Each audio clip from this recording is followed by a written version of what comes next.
Issue 88. After seeing an airship hit the ground with lasers, we see the freedom fighters celebrate about how it's good to be home. When Sally told Sonic to go searching for signs of life after their airship crashed from sabotage, I thought for sure that it'd lead to an arc where the freedom fighters went through the cat country to try to flesh it out a little more, to make it more than just a country where they eat their young. But I guess that led nowhere. The heroes return to the kingdom of Knothole to see King Acorn decked out in knight's armor with an angry army, saying that he intends to storm Eggman's fortress. How stupid is he? Once again, he shows a moment of complete genre blindness by actually thinking that he's allowed by the writers to be the one who defeats Eggman. Apparently, what happened while the heroes were gone is that Elias had been captured by Shadowbots. Well, that sucks. Apparently, Elias had snuck past the Royal Guard, foolishly went to Robototropolis, and somehow indeed managed to infiltrate Eggman's headquarters, where he found a veil with the metallic liquid and smuggled it away. I commend him on managing to get that far, but I can imagine desperation to cure his mother was clouding his judgment because man, that was risky of him. Also, they aren't seriously saying that Eggman has had a cure all along, are they? That'd be a little too convenient to be good writing. Why would Eggman ever think to make that at all? He's never getting that illness.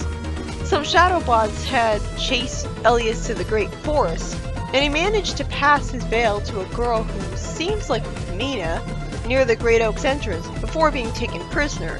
I'm guessing he also got to tell all of his story to her because otherwise I'd have to question how they know all of this. But wait, why was the girl not taken prisoner with him?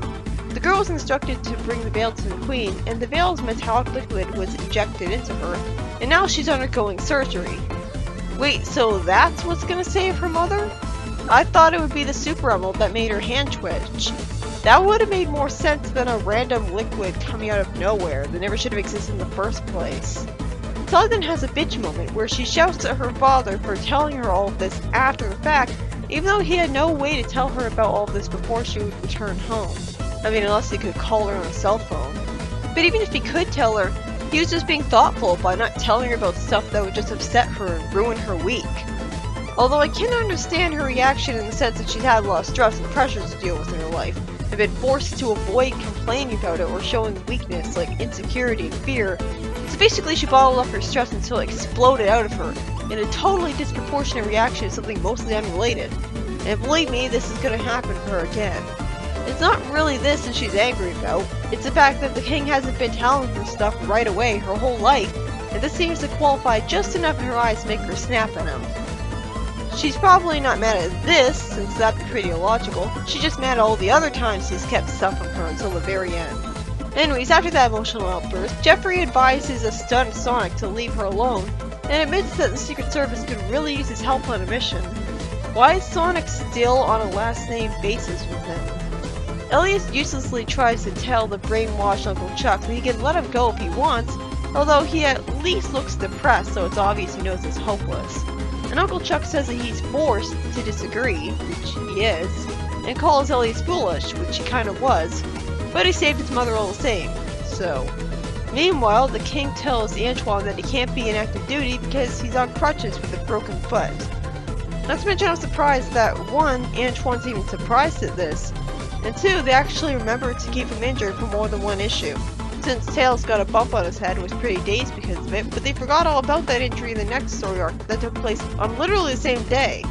Antoine also reveals that he's still just as arrogant as in the early days, since he actually believes his absence will jeopardize mission success. Since when has Antoine's absence ever done that? Bunny has a good girlfriend moment by loyally saying she'll sit the mission out with Antoine just to humor him. Although for the sake of the greater good, I'd rather she show her loyalty towards the rest of her team instead, rather than depriving them of a very competent, in theory at least, teammate. It's sweet how Antoine has that little wistful smile at her doing that. After Sonic's parents hug him, Amy runs in saying that Sally's in the med lab and wants to see Sonic and Jeffrey. Jeffrey explains that they're set to meet with the king in minutes. Sonic comforts Sally with his hand on her back while she has hers on his shoulder. Sorry, that's still not really a hug, plus she's not even facing him. This is so tame, I don't buy that these people are in love. Sally puts Sonic in charge of protecting the king on his mission.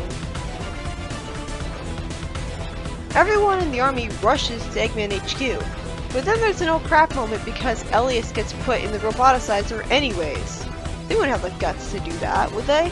And if so, how quickly are they gonna undo it?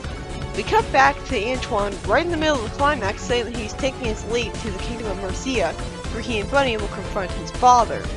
Wait, he's still injured, so why would they agree to let him go there? The only one capable of doing any fighting among that pair is Bunny. This is a suicide mission. At the very least, Amy says she wants to go with them too, explaining that she was born in Mercia, as if that's any sort of enticement. She really wants to be useful, and I gotta respect her for that. This is much better of a personality for her than crazed fangirl of Sonic's. This is kinda like Amy in SE2, where her focus was not on marrying Sonic, it was all about, I can be useful too.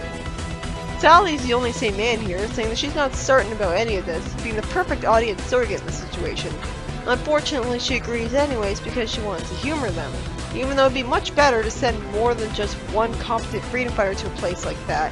And they all share a group hug before Sally collapses into a hug with Rosie and starts to cry from the stress of it all. This makes perfect sense since she's facing the possibility of losing her entire family all in one day. Her brother got kidnapped by Eggman. Her mother might not survive the surgery for all she knows. And who knows what might happen to her father out there. This would be so much more heartwarming to see if it wasn't lazily drawn in monochrome with no real background for no good reason. After the king rushes in trying to save the prince, for some weird reason Uncle Chuck and Mutsky regain their free will out of complete nowhere. And this better have a good explanation because it feels like even more of a Deus Ex Machina than the last time. Then a robot hits a button, and Sonic then flies into a rage saying that they were back. Wait, what? They were back, but then what happened? I didn't see anything happen to them. The panels didn't show me them going back to being brainwashed or them getting attacked. So why did Sonic get so upset? I can fully sympathize with Sonic's rage here in theory, and how depressed he seemed afterwards, but it'd have a much better impact if I actually saw what was going on. Also, the king is injured, but so many other bad things have happened in this issue that I don't really care. Not that that's a complaint. The story ends with Sally finding out that the king is injured right after she's told that surgery for her mother is complete. In the next story, Knuckles wakes up in an ocean on debris and panics because the floating island is nowhere in sight. And surprisingly, Aethera shows up meditating as a green ghost of chaos energy, I guess, saying that he has evolved beyond physical form.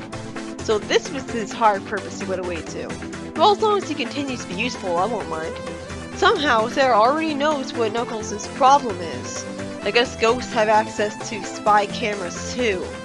And says that the answers Knuckles seeks are in Albion. Knuckles is naturally incredulous at this, telling him to just get into the floating island. And Aethera tells him that if he wants to get there, he'll have to follow the path he'll set forth with Robin Hedge as a guide.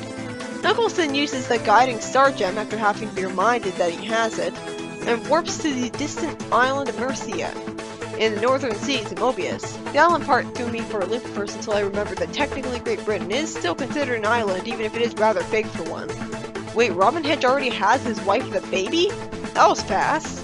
Has it been 9 months already? Then he kisses her on the cheek, reassuring her. Oh, that's sweet. It's sad that these two random side characters have more romantic chemistry than Sonic and Sally do. Robin Hedge reminds us of his paranoia by immediately assuming Antoine and Bunny were evil. And it's a good thing that the arrow just hit Antoine's sleeve instead of actually hitting him accurately. Then Amy heartwarmingly hugs her cousin, saying she missed him, although it's made less heartwarming by the fact that Robin told his cousin that he's already spoken for. It took me like a minute to realize that he doesn't recognize her as his cousin because of her modern design, and that makes it make a lot more sense. I love how after Robin calls Antoine a vile deceiver and accuses him of bewitching Amy, even though Amy just said she wished upon the Ring of Acorns, Antoine stands up to this idiot, saying, "Where do you get off treating us as if we were common criminals?" And Bunny looks angry too, being right at his side. Robin says that Antoine resembles General de Colette, who's running the kingdom with an iron fist. But that really shouldn't be cause for concern since he should know that he's roboticized, not doing anything of his own free will. And even if he wasn't, what does Antoine have to do with any of that? Fortunately, Knuckles steps in and straightens the whole thing out, and even says he can relate to Antoine about wanting to find his father. And then they agree to use Robin as a guide to Albion, although I'm not sure why Antoine and Bunny would agree since Albion isn't connected at all to Antoine's father. Carl Bollers wrote the first story, which offset the revelation that Queen Alicia could be cured, with the unfortunate events of Elias being put in danger of roboticization, and later the king being injured while trying to save him. Not to mention, I guess, Chuck and Mutsky being freed only very temporarily? Is that what got Sonic angry? Because the comic, with its series of still images, did a crap job at telling me what was going on. They were freed, so what the hell happened? I had to actually look up on the internet what happened. Apparently, Uncle Chuck and Mutsky escaped behind a metal wall before the process could be completed. That's so helpful wording there. Or are they still free-willed or not? So that's why Sonic was hitting the metal wall? They escaped behind it? Why'd I have to look that up? That's just frustrating, honestly. It puts a sour note on the whole issue. What also does is not only that I'm not sure Elias was saved successfully because he didn't make it clear enough, but the Queen's potential cure is a bullshit Deus Ex Machina. Why would Eggman even have this liquid in his base? I thought she would be cured with a Super Emerald, and that would have actually made sense. Not to mention the king listening to emotion over reason to endanger himself stupidly by rushing to battle himself, and Sally having an angry emotional outburst at the king that was unwarranted in context, although that at least is justified as she's more angry from all the other times he's been late on telling her important stuff, and this just happens to vaguely qualify enough to set her off, letting out her bottled up frustration.